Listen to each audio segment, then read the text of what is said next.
পরমাণু স্থাপনায় মার্কিন হামলার পর তীব্র প্রতিক্রিয়া দেখাচ্ছে Iran. Islamic Revolutionary Guard Corps দাবি করেছে, তেল আবিব ও হাইফা লক্ষ্য করে ছোড়া হয়েছে অত্যাধুনিক খাইবার শেকান ব্যালিস্টিক ক্ষেপণাস্ত্র। দেশটির সামরিক বাহিনী জানায়, এই প্রথম ব্যবহার হলো এই ক্ষেপণাস্ত্র, যার পাল্লা 2000 কিলোমিটার। আইআরজিসির দাবি, ক্ষেপণাস্ত্র আঘাত হানার আগে এটিকে শনাক্ত করতে ব্যর্থ হওয়ায় বাজেনি সাইরেন। হামলায় ইসরায়েলের সামরিক ও গবেষণা স্থাপনায় ক্ষয়ক্ষতির দাবি করেছে তেহরান।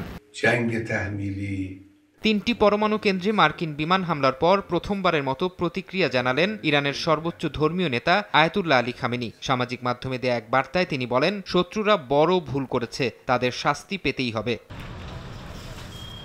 পাল্টা হামলা চালিয়েছে ইসরায়েলও। তেহরান, কারাজ ও পারচিনে হামলার দাবি করেছে তেল আবিব। ইসরায়েলি প্রতিরক্ষা বাহিনী জানিয়েছে, কারাজে ইউরেনিয়াম সমৃদ্ধকরণ যন্ত্রাংশ তৈরির কারখানাকে লক্ষ্যবস্তু করা হয়। এছাড়া ইরানের মধ্যাঞ্চলে ড্রোন হামলাও চালায় নেতানিয়াহু বাহিনী। এতে কয়েকজন হতাহত হয়েছেন। নিজেদের আকাশসীমায় ইসরায়েলের অত্যাধুনিক ড্রোন ভূপাতিত করার দাবি করেছে ইরান। প্রাণ সসের মাখামাখি টেস্ট নুডলসকে করে তোলে আরো ইয়ামি, আরো জোস। প্রাণ সস, সসের বস।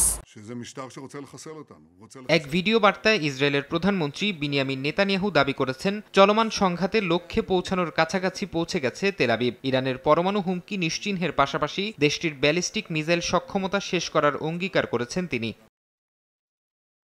ইরানের পরমাণু হুমকি নিষ্ক্রিয় করাই মার্কিন হামলার উদ্দেশ্য ছিল বলা হলেও এবার দেশটির শাসক পরিবর্তন নিয়ে নতুন ইঙ্গিত দিলেন ডোনাল্ড ট্রাম্প। সামাজিক যোগাযোগ মাধ্যমে দেয়া পোস্টে তিনি বলেন, শাসক পরিবর্তন বা রেজিম চেঞ্জ শব্দটি রাজনৈতিকভাবে সঠিক নয়, কিন্তু ইরানের বর্তমান শাসন ব্যবস্থা যদি দেশটিকে মহান করতে না পারে, তাহলে কেনই বা সরকার পরিবর্তন হবে না।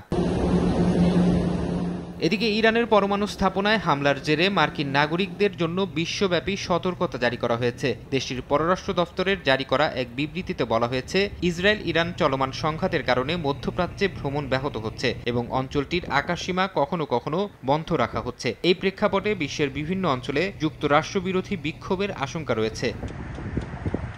ফরহাদ চৌধুরী, সময় সংবাদ।